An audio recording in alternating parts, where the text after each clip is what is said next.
नमस्कार दोस्तों हाल ही में नेपाल सरकार के द्वारा 100 रुपये से अधिक जो महंगी भारतीय वस्तुएं हैं उन पर सीमा शुल्क लगाना शुरू कर दिया है। यानी अब कोई भी भारतीय वस्तु जिसकी कीमत 100 रुपये से अधिक है और वो नेपाल के अंदर जाती है तो उस पर सीमा शुल्क जो है अब देना पड़ेगा।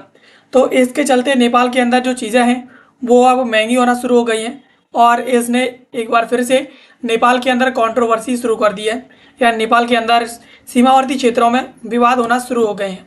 अब खबर की बात करें कि ये चर्चा में कैसे आई है, तो नेपाल में विरोध प्रदर्शन शुरू हो गए हैं क्योंकि अधिकारियों ने 100 रुपये से अधिक मूल्य के भारतीय सामानों पर प्रतिबंध लगा दिया। यानी जो चीज़ें हैं भारतीय वो अगर उनसे ज़्यादा महंगी होंगी, 100 रुपये से ज़्यादा महंगी जो चीज़ें होंगी उन पर अगर टैक्स नहीं देगा, सरकार टैक्स नहीं देगी भारत सरकार, तो वो चीज़ें हैं वो अब नेपाल के अंदर नहीं बेची जाएंगी।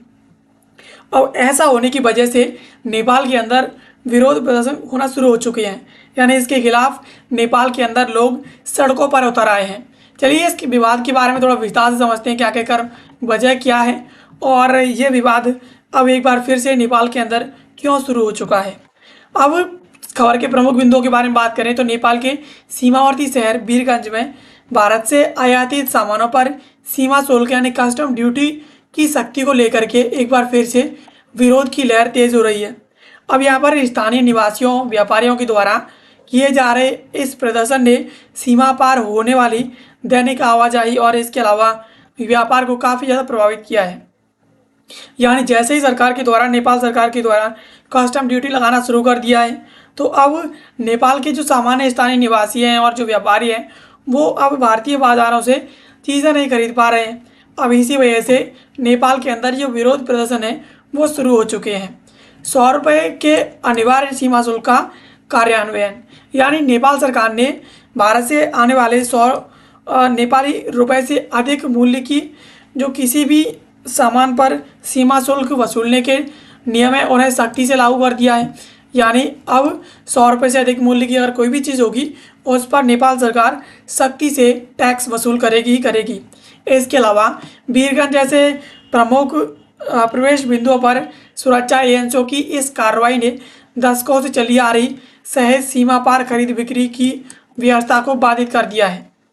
यानी नेपाली नागरिक भारत के अंदर आते थे और चीज़ें खरीद करके नेपाल के अंदर चले जाते थे और दशकों से चला आ रहा था ऐसा, नेपाली नागरिकों को कोई परेशानी नहीं थी।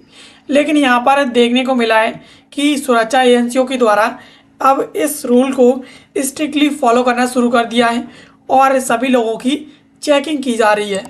अब यहाँ पर स्थानीय निवासियों का आक्रोश और अघोषित नाकाबंदी की बात करें तो मध्य प्रांत के सीमावर्ती जो निवासी हैं वो भोजन, कपड़े, दवाइयाँ, यहाँ तक कि खेती के लिए भी जो भी खाद इत्यादि चीज़ें खरीदते हैं बुनियादी ज़रूरतों के लिए वो भारतीय सामानों पर, भारतीय बाज़ारों पर डिपेंड करते हैं, भारत से ही चीज़ें खरीदते हैं।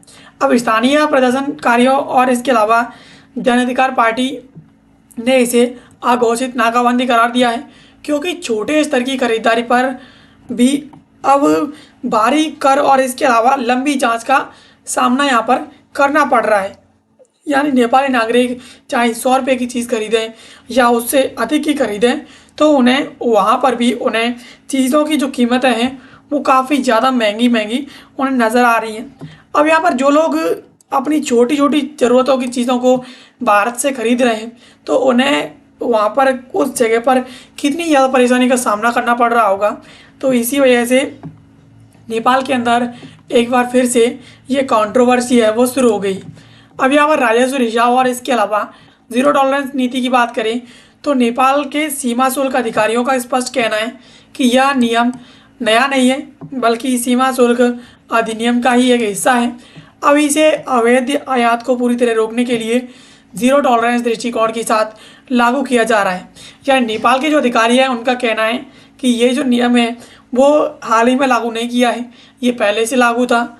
लेकिन अब जिस प्रकार से इलीगल एक्टिविटीज़ हो रही हैं, अवैध आयात निर्यात हो रहा है, उस चीज़ों को रोकने के लिए अब ज़ीरो टॉलरेंस दृष्टिकोण के साथ अब इसे लागू किया जा रहा है, जिस पर इस प्रकार के विरोध प्रदर्शन हमें देखने को मिल रहे हैं। इसका मुख्य उद्देश्य दक्षिण सीमा पर होने वाले राजस्व के नुकसान को कम करना, इसके अलावा सुरक्षा तंत्र को मजबूत करना है।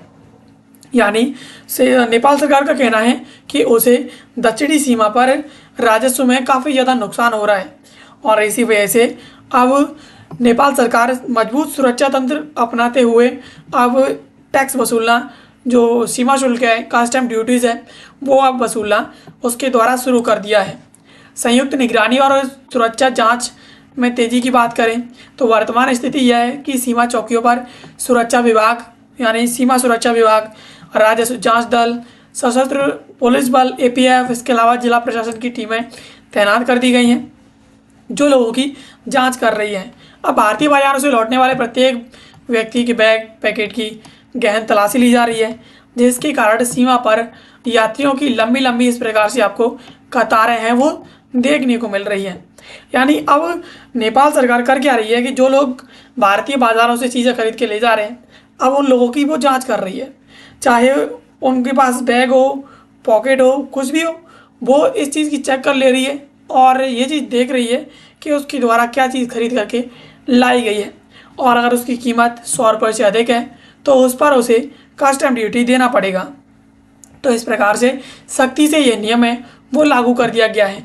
अब इस कार्रवाई का जो दायरा है वो केवल सामान तक सीमित नहीं है, बल्कि वाहनों की आवाजाही पर भी इसका इम्पैक्ट देखने को मिल रहा है। अब भारतीय पंजीकरण वाले दोपहिया और अन्य वाहनों को नेपाल में प्रवेश के लिए अनुमति लेना अनिवार्य कर दिया है। पहले एक प्रक्रिया काफ़ी लचीली थी, जिससे दोनों देशों के बीच सामाजिक और पारस्परिक जो संबंध थे वो काफ़ी ज़्यादा सुगम थे। यानी सिर्फ ये वहीं तक सीमित नहीं है कि नेपाल के अंदर जो भारत से नेपाल के अंदर चीज़ें खरीद के ले जा रही हैं, तो ये सिर्फ चीज़ों तक सीमित नहीं है। अब यहाँ पर जो दोपहिया वाहन है जिनका पंजीकरण भारतीय है, अब उन्हें नेपाल के अंदर जाने से पहले एक परमिशन लेनी होगी, अनुमति लेनी होगी, तभी वो नेपाल के अंदर एंट्री ले पाएंगे। पहले ऐसा कुछ नहीं था, लोग जाते थे, आसानी से पहुँच जाते थे और दोनों देशों के बीच सामाजिक और व्यापारिक जो संबंध है वो काफ़ी अच्छे थे, कोई किसी प्रकार की परेशानी नहीं थी। लेकिन अब इस प्रकार से चीज़ों की चेकिंग, बाइक की चेकिंग, रजिस्ट्रेशन चेकिंग, अब ये भी हमें देखने को मिल रहा है। अब रोटी बेटी के रिश्ते और इसके अलावा कर छूट की मांग की बात करें तो प्रदर्शनकारी सरकार से मांग कर रहे हैं कि भारत और नेपाल के बीच मौजूद सांस्कृतिक और पारस्परिक रोटी बेटी के संबंधों का सम्मान किया जाए।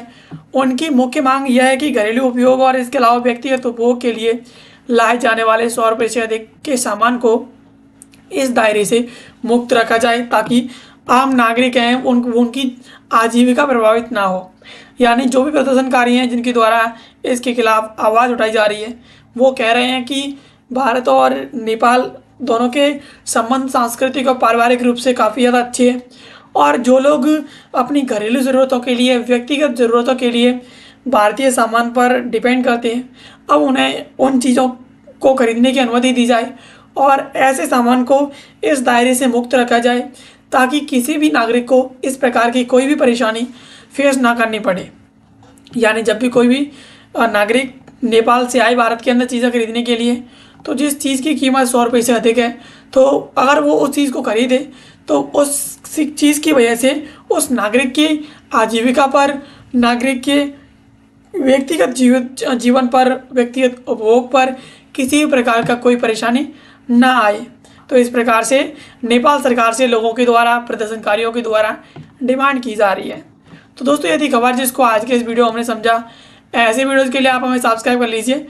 मिलते हैं किसी अगले वीडियो में किसी नए और महत्वपूर्ण टॉपिक के साथ। तब तक के लिए आप सभी का बहुत बहुत धन्यवाद।